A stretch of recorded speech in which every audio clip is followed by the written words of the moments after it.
नमस्कार दोस्तों, सुब्रत पाल की चिट्ठी में आपका स्वागत है। आज हम बात करेंगे खुशखबरी से। खुशखबरी ऐसी है कि पेरिस ओलंपिक में एक ब्रॉन्ज मेडल मनु भाकर ने जीत ही लिया। वैसे चिंता की बात नहीं है, हमारी टीम गई हुई है और सारे खिलाड़ियों ने बहुत मेहनत की है। तो और भी खिलाड़ी और भी मेडल्स आएंगे, गोल्ड भी आएगा, सिल्वर भी आएगा, लेकिन मनु भाकर ने बोनी तो कर दी गोल्ड मेडल की, ब्रॉन्ज मेडल की। वैसे मनु भाकर पहली बार नहीं जीती है, वो टोक्यो ओलंपिक में भी भाग ली थी, तब उनका पिस्टल काम नहीं किया था और वो हार गई थी। लेकिन मनु भाकर ने एक इंटरव्यू में कहा कि वो मानती है भगवत गीता को और वो कहती है कि मैंने फॉलो किया जो कृष्ण भगवान ने कहा था, तुम अपने कर्म पर ध्यान दो, कर्म के परिणाम पर नहीं।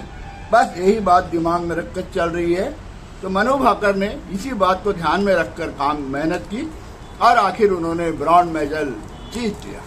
वैसे हमें बहुत ज्यादा खुशफहमी नहीं रखनी है, ये तो शुरुआत है और लंबी चौड़ी लिस्ट होना चाहिए भारत को गोल्ड मेडल की, सिल्वर मेडल की, तभी तो हम श्रेष्ठ कहलाएंगे।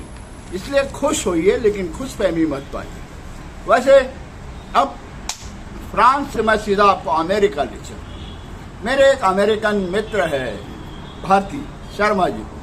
शर्मा जी कहते हैं, मुझे फोन पर कहा ऐसी, यार तुम इंडियन लोग ना बहुत जल्दी कुछ भी किसी चीज को लेकर बहुत ज्यादा नाचने लगते हो। मैंने बोला हाँ, वो कुछ तो वैसे ही है। कुछ वैसा ऐसा है कि एक्चुअली जो कैमिला, ये जो है कैमिला हैरिसन, कमला हैरिसन, सॉरी कमला हैरिसन जब पिछले बार उपराष्ट्रपति बनी थी तब हिंदुस्तान में बड़ा माहौल था, साउथ में जहाँ से वो बिलोंग करती है, लोग बहुत कूदने लग गए थे। तो लेकिन वैसा उन्होंने कोई एक्स्ट्रा प्रिविलेज नहीं दिया भारत को। जो भी हो, अभी बाइडन के हटने के बाद कैमिला हैरिस मैदान में है। तो मेरे को शर्मा जी ने कहा, भाई सुब्रत वो कैमिला है, वो कमला नहीं है, तुम हिंदुस्तानी उसको कैमिला बोलो, कैमिला।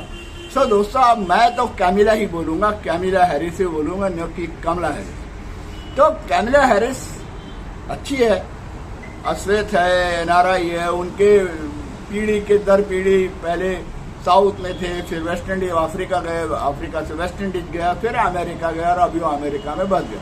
लेकिन ये खुशफहमी न पाले भारतवासी कि वो हमको निकाल के दे देंगे, लो डॉलर ही डॉलर, ऐसा कुछ नहीं होने वाला। वैसे एक चीज है, मुझे जो चीज अच्छी लगी, बराक ओबामा के ऑफिशियली घोषणा के बाद विद इन 10 घंटे में जो पेपर न्यूज कह रही है, उन्होंने 300 फोन कॉल्स किए। 10 घंटे में कितने 100 फोन कॉल्स किया और उन्होंने साफ लोगों से पूछा, आप हमारे साथ हो, आप मुझे सपोर्ट कर रहे हो, नहीं कर रहे हो, साफ साफ बताओ। तो कैमिला अब बहुत जबरदस्त दावेदार है और जबरदस्त दावेदार इसलिए है क्योंकि जो बाइडन नहीं, डोनाल्ड ट्रंप जिस तरीके से उन पर आक्रमण कर रहे हैं, उनके प्रेसिडेंशियल कैंडिडेट को लेकर जिस तरीके से आक्रमण कर रहे हैं, उससे ऐसा लगता है कि सही में ये है, कैमिला है जबरदस्त। ट्रंप ने बोला तख्ता पलट है बाइडन का, बाइडन को हटाना तख्ता पलट है और कमला कत्ले आम लाएगी। तो वैसे ट्रंप की बातों का उतना नहीं है, तो इलेक्शन में चलता है, लेकिन कैमिला है ना मजबूत कैंडिडेट, तभी तो ट्रंप बौखलाए हुए और कुछ भी उल्टा सीधा बयान दे। तो पेरिस अमेरिका।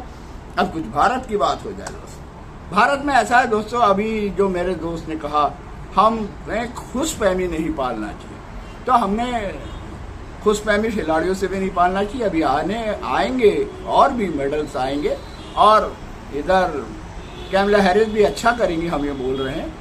और अब सीधा भारत में जो खुशफहमी की बात कर रहा हूं, वो बहुत मजेदार बात है। अभी आंध्रा के मुख्यमंत्री हो गए चंद्रबाबू नायडू, पहले थे जगन मोहन जब सीएम थे, उन्होंने मोदी जी की चमचेगिरी, उनके फोटो के साथ फोटो खींचकर वो इतने खुशफहमी में थे कि वो बहुत महान काम कर रहे हैं। उन्होंने कुछ नहीं मांगा, कोई एक्स्ट्रा प्रिविलेज नहीं लिया उन्होंने मोदी जी से, बस फोटो खिंचाते गए, सपोर्ट करते गए, क्या लिया? कुछ नहीं लिया। बदले में क्या हुआ? सरकार, आंध्र की सरकार ने उनको उतार दिया और चंद्रा बाबू को ला लिया। चंद्रा बाबू बहुत मंजे हुए हैं। चंद्रा बाबू के साथ तो पट नहीं रही थी न मोदी की न अमित शाह की। अब जब पट रही है तो चंद्रा बाबू खुला खुला उनसे सौदा कर रहे हैं कि आंध्र के लिए हमको ये चाहिए, ये चाहिए, ये चाहिए। इसी को कहते हैं खुशफहमी न पालना। जगनमोहन खुशफहमी पाले और गड्ढे में गए। चंद्रा बाबू ने कोई खुशफहमी नहीं पाला। पॉलिटिक्स में न कोई दोस्ती न कोई दुश्मनी। मेरे को इतना चाहिए, मेरी जनता को इतना चाहिए। और बिल्कुल जो चंद्रा बाबू ने मांग रहे हैं उससे फिर उनकी इमेज बढ़ेगी। सो दोस्तों, आज यहीं तक। खुशफहमी मत पालिए और आशा करते रहिए कि सब कुछ अच्छा होगा, सब कुछ अच्छा होगा। लेकिन जगनमोहन से सीखिए। बड़े आदमी को चमचागिरी करके कुछ नहीं मिलने वाला है। बड़े आदमियों की चमचागिरी करके कुछ नहीं मिलने वाला है। आज यहीं तक। नमस्ते।